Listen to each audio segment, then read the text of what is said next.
Hei alle sammen, jeg Tommy Lee, kommer fra Elevate Costa Blanca. I dag så vi invitert hit til en venn og en klient av meg. Per, han kjøpte en leilighet for cirka 1 år siden og har nylig flyttet inn. Så vi tenkte å stille han et par spørsmål om hvordan han har opplevd denne prosessen. Så Per, vi jo her, nå det jo, du kjøpte i veldig tidlig fase av prosjektet. Det vel cirka 1 år siden du kjøpte leiligheten. Hva var det som gjorde at du valgte akkurat denne leiligheten? Nei, altså, i utgangspunktet først så det jo øya som ser på prospektet. Og så var vi nede og tittet på det. Og så var jeg så tidlig inne i prosjektet, så for Spania var helt nytt for oss. Så jeg litt på måten ting var gjort i grunnen på. Måten det var sveisa i papp, det som skulle ligge under bakken. Og så var det grunnersplatte utapå, og det var egentlig veldig ordentlig alt sammen. Så det gjorde tryggheten egentlig. Og derifra så betalte vi et forskudd, som vi da var innstilt på hvis vi ombestemte oss. Det var for å kunne plukke det vi og dere faktisk mente var beste leiligheten. Så det var leilighet nummer 2 som ble solgt her. Og da var vi villige til å ta det tapet når vi kom hjem, hvis vi skulle ombestemme oss. Nettopp. Ja. Du sier at det her var din første tur til dette området da, i Spania. Har du vært andre steder i Spania før?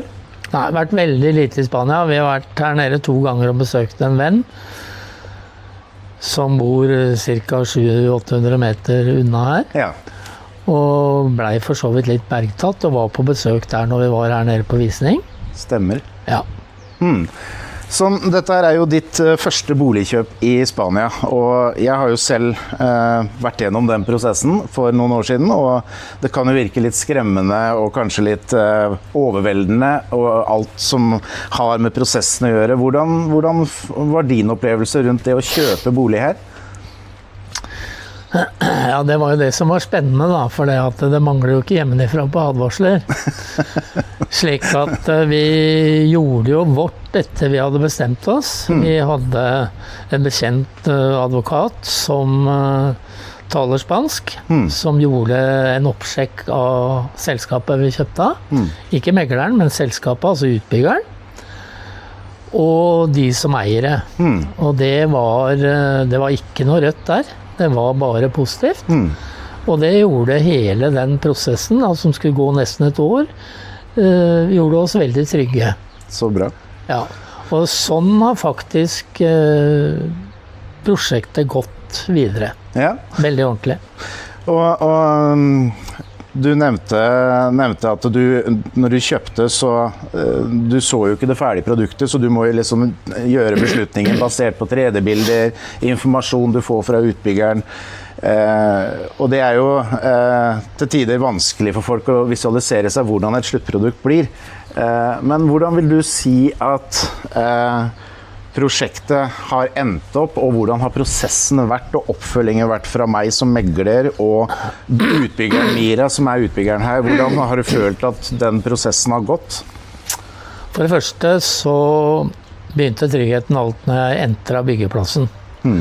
Fordi at maken til ryddighet, der faktisk veldig mange entreprenører mye å lære hjemme.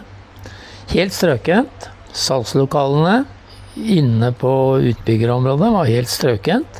Dama som styrte biten var sjef.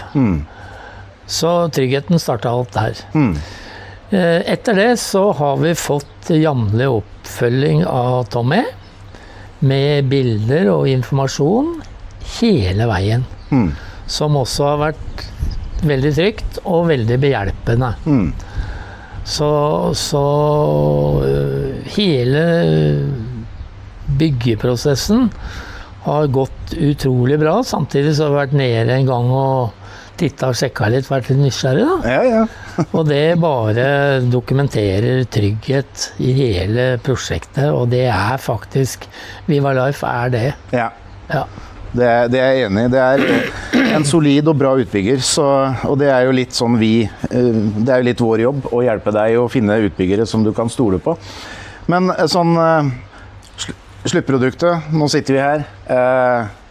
Alt er ferdig, både med fellesområder, leiligheten. Har det innfridd til forventningene? Altså, prosjektet er 100% i forhold til prospektet. Og i Norge er prospektet en del av kjøpekontrakta, og det er det tydelig her også. Det mangler ikke så mye som er grønn plante, det mangler ingenting. Nei. Ja. Det er gjennomført. Og det er totalt ferdigstilt. Når det gjaldt noen få reklamaskiner på noen småting, så sto det 4 håndverkere her, altså en formann og 3 håndverkere. Vi var her en uke, sto her på tirsdag morgen og fiksa alt. I tillegg skiftet de med seksjon på badet, det var onsdag morgen. 2 håndverkere og en formann. Gjort i løpet av et par timer. Helt strøkent. Fantastisk. Ja. Og nå snakker du om noe som også jeg vil si er en prosess i seg selv. Det er jo når du har fått nøkkelen i handa, så er jo liksom ikke jobben til utbyggeren ferdig, og heller ikke min jobb som megler. Det er jo mange som på en måte sliter med mange ting i lang tid etter at de har overtatt en ny leilighet. Det er jo masse ting som kan skje. Hvordan føler du oppfølgingen har vært fra både meg og utbygger i den sammenheng? Du sa jo litt om det, men... Ja, altså, Tommy har jeg døpt, altså det er kongen av Caboroy. Og det forplikter, og det har jeg gjort. Følger opp alt, og det går fort og greit. Og bare helt supert. Det er hyggelig å høre. Så da må jeg jo spørre deg, ville du anbefalt meg som en megler til andre venner og bekjente? Ja, faktisk alle. Ja. Ja. Veldig hyggelig å høre. Så hva var det jeg skulle si? Nå kommer han til å kutte litt, men jeg hadde et par spørsmål til. Så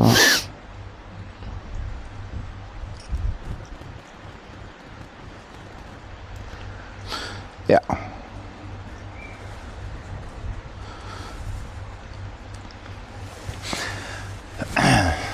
Så avslutningsvis så kan vi vel oppsummere med at sluttproduktet ble bra, og leiligheten ble jo helt fantastisk flott. Og uteområder og alt her, det er som du sier, jeg synes det er på stell.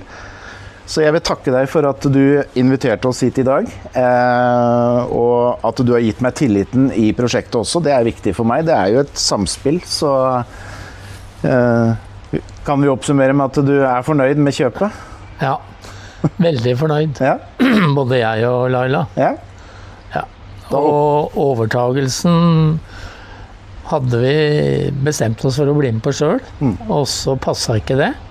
Slik at Tommy og en takstmann da overtok leiligheten med et overtagelsesskjema på hvert enkelt rom, som da utbygger brukte på reklamasjoner. Helt smooth. Det er veldig hyggelig å høre, så jeg er sikker på at dere kommer til å få mange fine stunder her i Spania, på dette fantastiske stedet her på Lomas de Caboroy, og ønsker dere masse lykke til. Så hjertelig takk for det. Og takk for samarbeidet. I like måte, og det kommer til å fortsette. Det kommer til å fortsette. Ja. Da er vi ferdige.